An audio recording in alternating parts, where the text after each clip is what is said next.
What's up guys, welcome back to my channel. My name is Shayla and I'm the creator of Junk Drawer Mom. I believe that hiding is overrated, so on this channel we talk about everything motherhood from practical to personal. So if you're new here, consider subscribing before you go.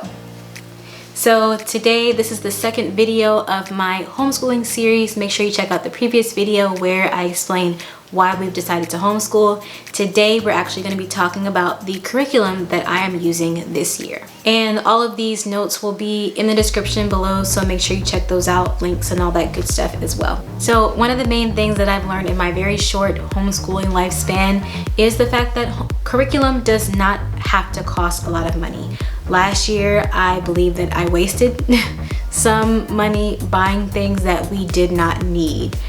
In the state of Maryland, the law says that you have to provide thorough and consistent instruction to your kids, and you have to show proof of that 2 times a year. So you have to put together a portfolio and go to the county and show them your work, unless you're a member of an umbrella. We are not members of an umbrella because I didn't want to pay the money to be in an umbrella, so we just go through the county because it's free. So what I decided to do this year was actually have the kids do a notebook, and it's like a checklist. So for instance, Josiah's checklist, Josiah is in 2nd grade, and on his checklist it would say read a book, tell mommy what happened. It would say practice your phonics chart, copy your spelling list, play the math game, so on and so forth. And so the reason why I like the notebooks and the reason why it works so well for us as a family is because we can get busy during the day, and you know, let's just say somebody calls me on the phone, or I have to take care of work, or somebody knocks on the door. I don't get lost in what we were doing. I can just say, go to your list, see what you haven't done. They can actually choose what they do on their list first, and in what order they want to do it. So that really excites them. They have the power to, you know, to make the check marks in their notebook. So they get really excited about that. When the kids wake up in the morning, they know that they have schoolwork to do, and they know that they're not getting their tablets until their schoolwork is done. And so that puts some fire under their behind to get their schoolwork done. And so it's a really good routine for us, even if we might get interrupted, or if we don't get everything done that day. Let's just say we have to go somewhere or something like that. They can always play catch up because we have a review day to get all the things that we didn't get done on the review day.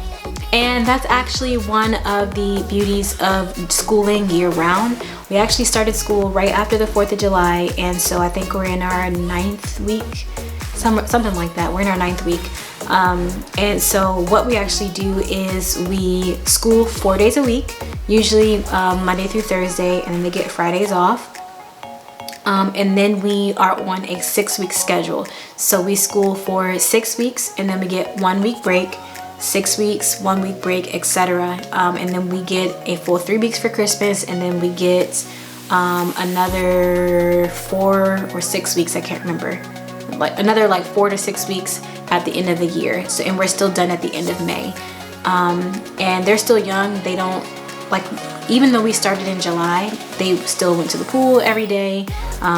They still got a chance to hang out with their cousins and their friends and stuff. So it works for us.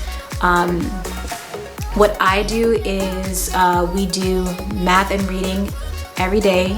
We have a focus in science on Monday, history on Tuesdays, Wednesday is PE and a review day, and then Thursday is music and art, and then Friday is used for field trips or whatever, if we have to run errands or whatever the case is. And that day kind of floats however I see fit for the week. So with all that being said, the curriculum that I'm using this year is called Discovery K-12. I used it here and there last year, but this year we are using quite a bit of the curriculum, still not fully, just because I'm not particularly a fan of the way that they have language arts. But for the most part, we are using that curriculum. Discovery K-12 is free, and it is for preschool students all the way up to 12th grade.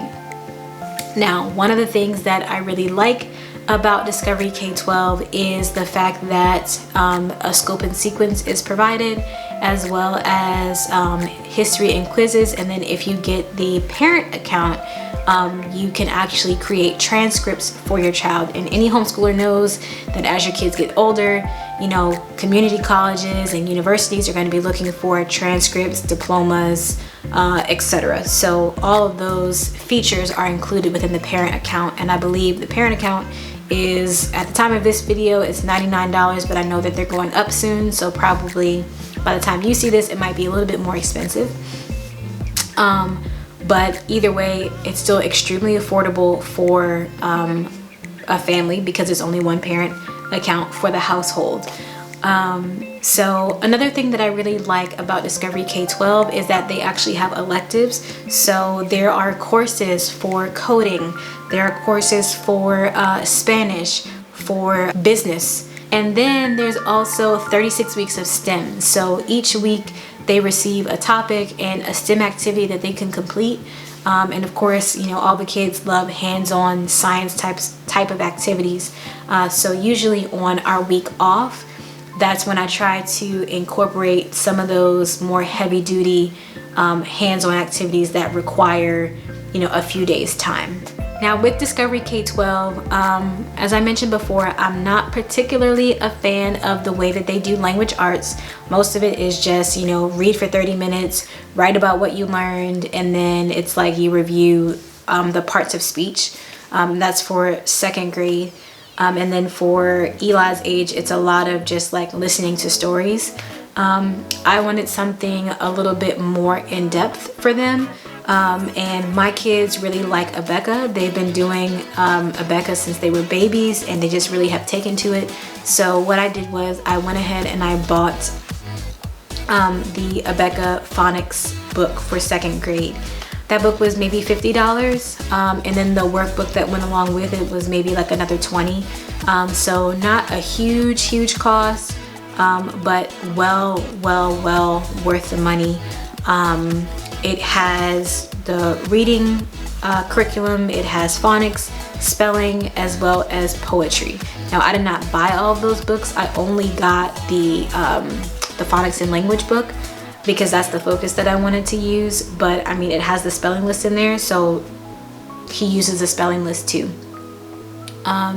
So I've kind of piecemealed that portion together. And then for Eli's actually using some of the leftover books from Josiah because he's actually reading at a first grade level, even though he's in kindergarten. So I have him on the trajectory for those first grade books, which is great. I don't have to buy more material. Another great resource that we utilize all the time is the library. So I just go through, there's a couple of Facebook groups that I'm a part of that will release different books that are interesting for certain age groups. And so over time, I've made notes of different books I want to get. And so when I'm ready to go to the library, I just search them, see if they're there, or I order them, put them on hold, and pick them up. So we always have a little stack of library books that the kids can read. And that's just good because, you know, it's understandable. Kids get tired of reading the same books over and over. So you can always get different books, things that the kids are interested in, whether it be cookbooks, whether it be reading practice, whether it's for reading comprehension, whatever you so desire. The library is full of little gems for you. And guys, really that's it. Sometimes if I feel like there's something that the kids need to know, I'll just put it on their list. Like sometimes I put chores on their list and I actually like legit walk them through and teach them how to clean something, or I'm teaching them how to tie their shoe, or I'm teaching them how to jump rope. All those things are considered learning. I make sure that I write it down so that way when I'm preparing my portfolio, I can actually either just take the notebook or, you know, pick out specific papers and I can say, okay, on this day, you know, we went to this place and we talked about this thing, and it's right there and readily accessible for me. That's pretty much it. Nothing super spectacular this year. I really wanted to save some of our money for extracurriculars, which is actually what I'm going to be talking about in the next video, so make sure you stay tuned. If you have any questions about homeschooling, leave them in the comment section below because I'm going to be doing a Q&A episode at the end of this series, so that'll be coming out soon, and I would love to answer your questions. Thanks so much for watching, and don't forget, hiding is overrated. I'll see you next time. Bye.